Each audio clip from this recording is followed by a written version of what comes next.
দর্শক, Pakistan super league PSL এর উদ্বোধনী ম্যাচে রাওয়ালপিন্ডির হয়ে বল হাতে অবিশ্বাস্য রেকর্ড রিশাদের। প্রথম ম্যাচেই প্রথম ওভারেই করলেন হ্যাট্রিক, চোখ ধাঁধানো বল, রীতিমতো রেকর্ড করে ফেললেন রিশাদ। ইসলামাবাদ ইউনাইটেডের বিপক্ষে মাত্র 15 বলে 5 উইকেট শিকার করে ম্যাচ সেরা রিশাদ হোসেনের এমন বোলিং রীতিমতো চমকে দিয়েছেন পুরো ক্রিকেট বিশ্বকে। দর্শক, এসবের বিস্তারিত থাকছে ভিডিওর প্রতিবেদনে। দর্শক, পাকিস্তান সুপার লিগ পিএসএল এ গতবারে লাহোর কালান্দার্সের হয়ে খেলেছিলেন রিশাদ, তবে এবারে লাহোর কালান্দার্সকে ছেড়ে দিয়েছিলেন। রিশাদকে এবার সরাসরি চুক্তিতে দলে ফিরিয়েছিলেন রাওয়ালপিন্ডি।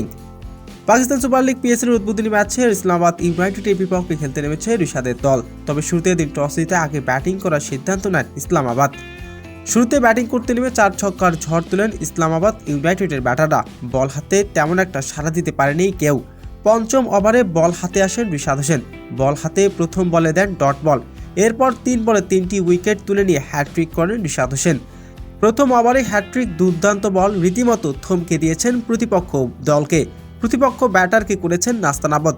দ্বিতীয় ওভারে এসে মাত্র একটি উইকেট পান। এরপর তৃতীয় ওভারে পাননি কোনো উইকেট। চতুর্থ ওভারে আবার একটি উইকেট তুলে নেন রিশাদ।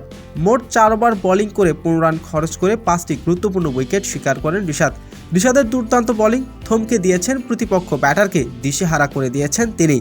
ইসলামাবাদ ইউনাইটেড এদিন নির্ধারিত 20 ওভার শেষে সবকটি উইকেট হারিয়ে সংগ্রহ করেন 130 রান। পিএসএল এ প্রথমবারের মতো রাওয়ালপিন্ডির হয়ে হ্যাট্রিক করে রীতিমতো ম্যাচ সেরা হয়েছেন তিনি।